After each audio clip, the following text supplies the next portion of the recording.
এই কি জানি খাল কেটে কুমির আনছে হ্যালো উইটা কইতাছে আমার বোন ভাই আমার তো সমস্যা হচ্ছে হ্যাঁ বাসিটা ঠিক করেন ভাই ভাই কইতাছে আমার বোন দাওয়াত করে তার বাড়িতে আছে কিন্তু সবই ভালো লাগছে কিন্তু এটা যে আস্তানার গান এটা আমি বুঝতে পারি কি কয় এই যে ঘরটা দেখতেছেন না এই ঘরটা এই ঘরের ভিতরে যে কত রাইতের পর রাত আমি কাটাইছি আমার বাবারে নিয়া এটা কিন্তু খাজা বাবার আস্তানা আর আপনি কি ভুলে গেছেন শাহালির দরবারে কত আস্তানায় গান করছেন আরে আস্তানায় গান না করলে কি শিল্পী হওয়া যায় হ্যাঁ এটা আস্তানা না এটা হলো দরবার আর দরবার কি আস্তানা বলা হয় যারা ওলি আউলিয়া তাদের দরবার কি আস্তানা বলা হয় আস্তানা কিন্তু সবার হয় না এটা মনে রাখবেন মাজার সবার ভাগ্যে হয় না মাজার যাদের ভাগ্যে হয় তারা হলো আল্লাহর আউলিয়া আপনি বলে গেছেন আল ওলিয়া আল্লাহ লায়ামতু আল্লাহর ওলিরা মরে না আল্লাহর ওলি যারা তাদেরই আস্তানা তাদের আস্তানা হয় তাদের ঘর হয় না ওই আস্তানার ভিতরে কোনো মানুষ থাকতে পারে না একমাত্র আল্লাহর ওলি ছাড়া আচ্ছা আবার কই বাবার আইন না মানে সব কইতাছে কিছু কম না একটা বন্ধনা গান করছে অনেক সুন্দর তারপর ওনার বাবার একটি গান করছে জিন্দা অলি খাজা বাবা ধ্যান করিলে পাই খাজা মরে নাই রে আপনি যে গানটা বলছেন গানটা অনেক সুন্দর গানের ভিতরে একটা কথা আছে কথা কি জানেন খাজা বাবার দরবারে এক গরিব ব্যক্তি গেছে যাইয়া তার ঘরে একটা কন্যা সন্তান আছে বিয়ের উপযুক্ত ও বিয়ের উপযুক্ত যদি কন্যা সন্তান হয়ে যায় তখন এই কন্যা সন্তানটাকে শরীয়তের আইন মোতাবেক বিয়ে শাদী দিতে হয় কি বাবারা দিতে হয় না তো ওই গরিব ব্যক্তি তার কাছে কোনো ধন সম্পদ নাই যে এই সন্তানটাকে তিনি বিয়ে শাদী দিবেন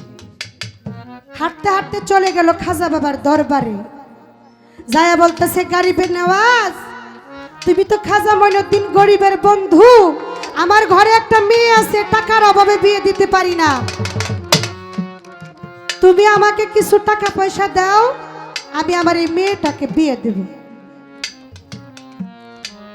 ওই কথা বইলা ওই লোক যে সেজদা দিছে এক সেজদায় 3 দিন গত হয়ে গেছে সেজদার উঠায় 3 দিন পরে সেজদা উঠানোর পর ওই গরিব ব্যক্তি দেখতেছে খাজা বাবাই তিনারে কিছু দেয় না মানে যে শূন্য হাতে সেজদা দিছিল ওই হাত শূন্যই হাতের মজার কিছু নাই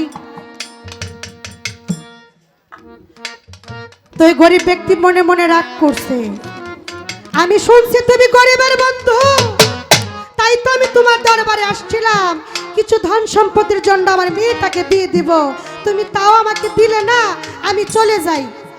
মনের ভিতরে গুসা নিয়া বাহির থেকে একটা লাঠি নিয়া ওই দরবারে 3টা বাড়ি মারছে মাইরা মনের গুসা মনে নিয়ে চলছে গান তো কমই গান কমই আপনি গোলাগি চাইছি গান কইতে তো ওই মুহূর্তে 3টা বাড়ি যে মারছে খাজার দরবারে ওই বাড়িগুলো একটা প্রমাণ হয়ে দাঁড়াইছিল কি জানেন ওই গরিব ব্যক্তি যখন দরবার থেকে চলে যায় পিছন থেকে এক পাগলে ডাক দিয়া বলে এই তুমি না খাজা বাবার দরবারে কিছু চাইছিলা নিয়ে যাও 500 টাকার একটা থোড়া ভান্ডিল ওইটা ওই গরিব ব্যক্তির হাতে দিয়া বলতেছে নিয়ে যাও তোমার মেয়েকে বিয়ে দাও ওই ব্যক্তি বলতেছে তুমি কে কয় আমার পরিচয় চাও কয় হ তখন পৃষ্ঠের চাদরটা উঠায়া দেখাইছিল 3টা বাড়ি এখন বাবারা আপনারা তো গান শুনেন আপনারা জ্ঞানী শ্রোতা আপনারা হলেন জ্ঞানী শ্রোতা আমরা গান করি বিভিন্ন জায়গায় গান করি, আপনারা আমাদেরকে দোয়া করেন, আশীর্বাদ করেন, সেজন্য আমরা গান গাইতে পারি, নয়তো আমাদের গান গাওয়ার কোনো শক্তি নাই। আপনারা বলবেন একজন মুসলমান যখন মারা যায় তাকে কি আপনারা উপুত করে মাটি দেন নাকি চিত করে মাটি দেন? কিভাবে মাটি দেন?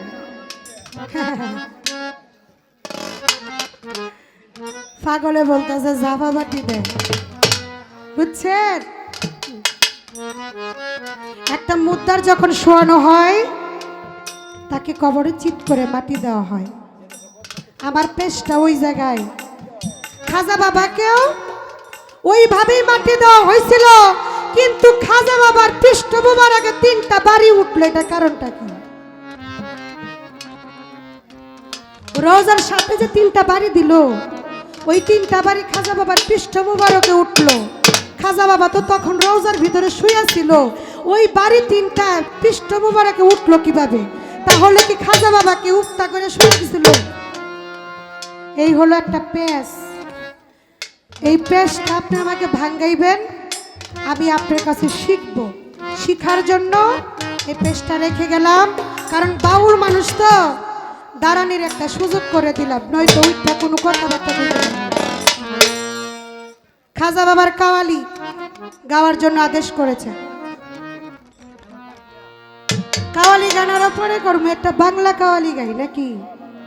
কাওয়ালি গান গাবো আমার বাবা আইলে, আমার বাজান যখন আমার সামনে আইব তখন আমার বাজানকে শোনাবো, কারণ আমার বাজান গান শুনতে পারে না, তিনি দৌড়ের উপরে থাকে। তো খাজা বাবার দরবারে গেলে কেউ খালি ফিরে না, এই কথা নিয়ে আমার একটা বাংলা কাওয়ালি থাকবে।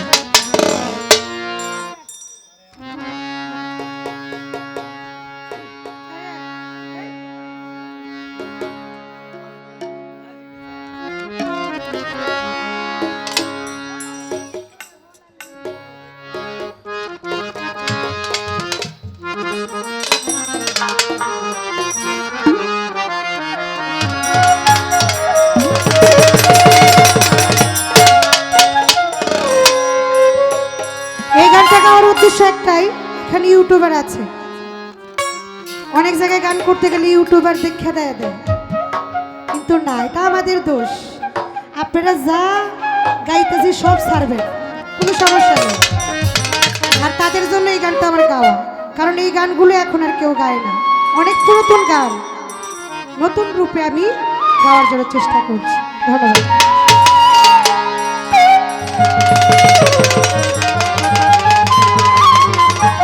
হ্যালো,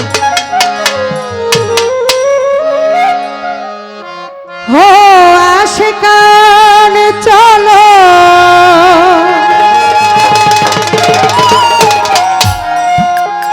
যায় আজমির খাজারি, ওই দরবারে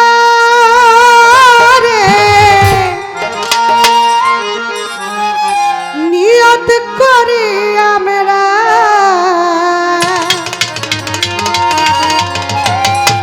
বিফল হব না।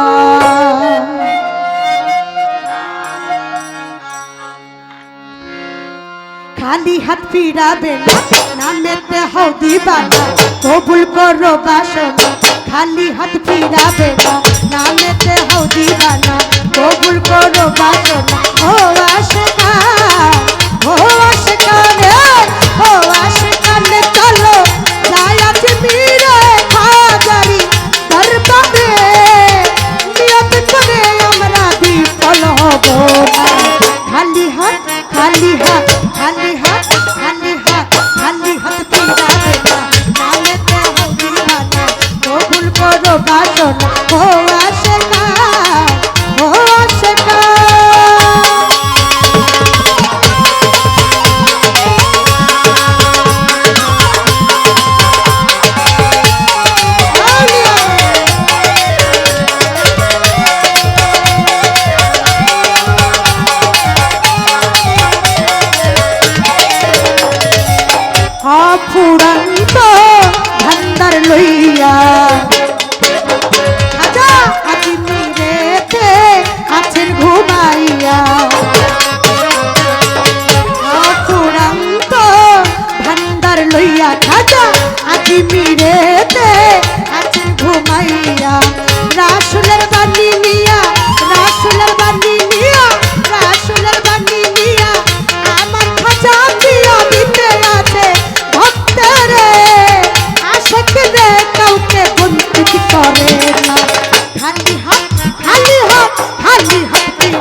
বাসনা ও আশিকা ও আশিকা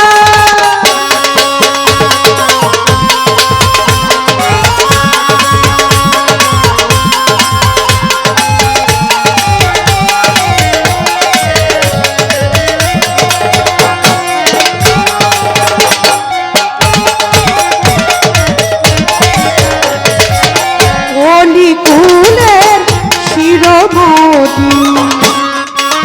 বাবা ভক্তগণকে করাবে জানি রাজা অলিকুলের শিরোমণি ভক্তগণকে করাবে জানি শাহজাহানে কয় শাহজাহানে কয় শাহজাহানে কয় হইয়া কান্ডারি পার করে নিয়মরে খাজা ফেলে যেও না খালি হাত খালি হাত খালি হাত খালি হাত ফিরাবে না নামেতে হবে না কবুল করো বাসনা ও আশিকা ও আশিকা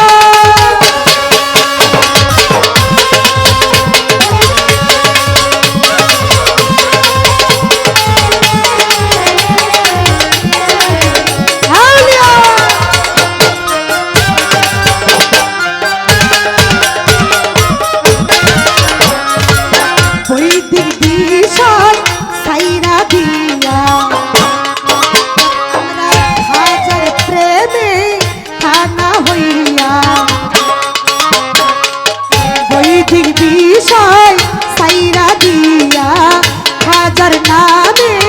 খানা হইয়া সৎসঙ্গ লইয়া ভাবে মুজগুলো হইয়া সৎসঙ্গ লইয়া ভাবে মুজগুলো হইয়া চলো না প্রেম শোনা মনে করি আমাদের কৃষ্ণা খালি হাত খালি হাত খালি হাত ঘোড়ামারি কিস্তি খালি হাত ফিরাবে না নামেতে হও দিবানা কবুল করো বাসনা ও আশিকা ও আশিকা ও আশিকা চলো যাই আজ মিলে খাজারি দরবারি নিয়ত করি আমরা দিল বলাবো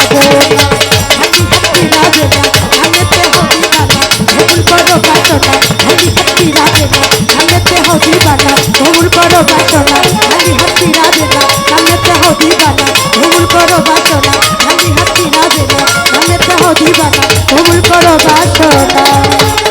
ও আশিকা ও